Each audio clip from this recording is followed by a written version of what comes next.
I find myself in this spot. I get discipled, begin to grow.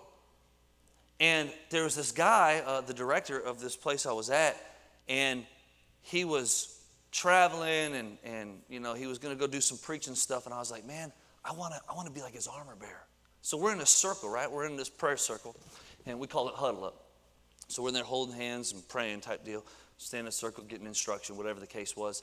And I just had the thought inside, I want to be so-and-so's armor bearer. And about as quick as you can snap your fingers, this other guy jumps out and just speaks out, just like so-and-so is Brother Mac's armor bearer, I'm going to be so-and-so's armor bearer. And I was like, wait a minute. I just had that thought, man. Why are you trying to steal my thing? I wanted to do that. But I didn't say nothing to nobody. Kept that inside me. So this guy began to start helping this guy. Needless to say, that lasted for a short season. And that guy ended up, I don't know where he's at today. But the very guy that I said I wanted to be an armor bearer to, 1, 2, 3, probably 4 years later, 4 years passes. And an opportunity came for me to go out to Colorado and do some ministry and help serve this man of God. 4 years later. So went out there, served, man, ended up just is a blessing to this day. We're still friends. So fast forward, I'm working for this ministry, Canaan Land Ministries, if you're familiar with Canaan Land Ministries. Helped a bunch of knuckleheads like myself, right? Just a bunch of guys that needed Jesus. And so Brother Matt Gober would just help us and bring guys in. And so I'm working on staff now. We're talking, I'm a Rhema graduate. I was a missionary for a couple of years. And so I've got some quote-unquote experience under my belt. And now I'm working for this ministry. Talking about delay doesn't mean denial. And so I'm there and I'm working, and Brother Mac would have opportunities every now and again to go be on TBN, Christian Television Network. And so he would take this guy and he would take that guy, and I'm like, I'd like to go on TBN. That would be cool. I think I can preach a little bit. I mean, I got something to say. Man, can I be in the club? You know what I mean? Like, we just all want to be accepted. Come on, if we're honest, we all just want to be accepted. I was like, I want to do that. So he'd let this guy go. He'd let this guy go.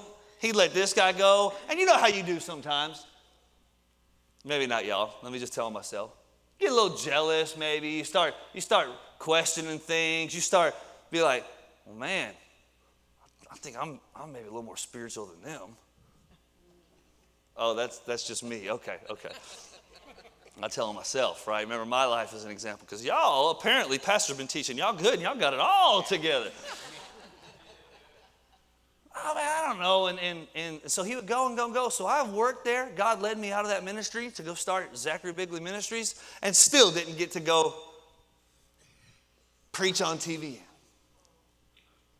That's what it was what it was. I moved on, and then I got a phone call or something to go be with Brother Mac.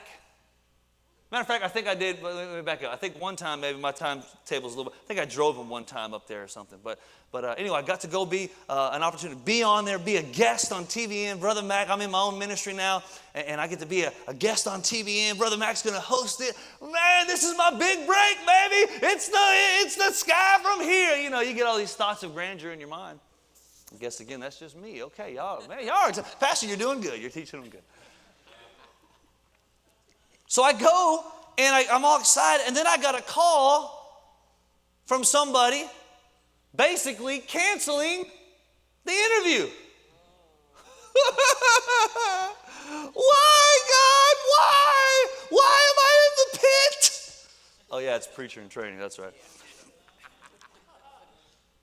And Brother Mac taught me this. He says, can you take your no's as good as you take your yeses?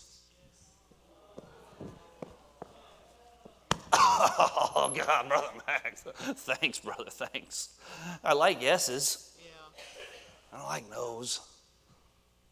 No guy wants to ask a girl out and get a no. Fellas, right? You don't want to get no. So the guy canceled. I was like, man, so I'm like, why? Like, why? And the guy was like, well, you'll just have to call and ask him if you want to know the answer, basically. I'm like, I'm not going to call Brother Mac and say, why can't I go on TBN with you? So some time goes on, and then I got another call, and it worked out where I was actually able to go be on with Brother Mac. Go. Cool, I got the opportunity. And here's the cool thing, delay does not mean denial. Here's what happened with that. So I go on, I'm on TBN, and the doors start opening, and then all of a sudden my dad died October 4th, 2014. And Brother Mac died May 5th. Actually, today is his death anniversary. May 5th, rest in peace. May 5th of 2014, the same year. And so I'm there. My dad dies. The day my dad died, I got a Facebook comment from the general manager of the TBN station in Montgomery. And he said, call me when you get a chance type deal. Well, I know who this guy is. That's a gatekeeper, if you know what a gatekeeper is. Okay. So you better believe I called this man. Beep, boop, boop, boop, boop, boop, boop. Ring, ring, ring. Hey, can you come in and can you be a guest on TBN? So now I don't have to just be connected and depend on somebody else. Now the guy that's setting up the stuff is contacting me. So I go on there, and this thing turned into a really amazing opportunity, and all of a sudden I'm a guest, and then they open up an opportunity for me to do a 28-minute and 30-second airing where I got to literally a pulpit about this big, a camera right in front of me, and I got to preach whatever I wanted to preach for about 30 minutes. And I didn't have to be a guest. I got to preach. You know, if you're a preacher, you just love to preach. I got to preach, and guess how much? I didn't have to pay a dime for it. They just had me come in and preach to a camera, and it went across the river region, Montgomery, Alabama, that whole general area. And then on top of that, I get this phone call or whatever, email or something, and they said, we want to record your testimony. Because I got saved watching Christian television. So they took my testimony, and we did this whole reenactment thing, and I talked about it, and they sent it to corporate over in California. And they took it and they edited it and made it their own thing. And then they took my testimony, TBN, and they put it on national TV. This thing has gone literally across the world. My salvation testimony of how I was born again. I'll get messages from people in Carolina. One guy was on the Mississippi River in like a houseboat. He's a cook. He's like, man, I saw you on TBN. Little old guy from California. Little old guy that got rejected, got told no, got canceled on TBN. God took that and blessed it and took it and sent my story across the world. Well, since then it's gone on and on and on, and God's been really faithful to me. But my point in telling you these things is when we're going through the delays, let's on purpose keep the attitude that God is going to see me through to victory. My delay does not mean it's my denial. My delay does not mean it's my denial. Your delay does not mean it's your denial. Don't let other people put you in their box. Don't let other people say, well, it didn't work out, maybe you should reconsider. Well, did God tell you that? Your delay does not mean God is denying you.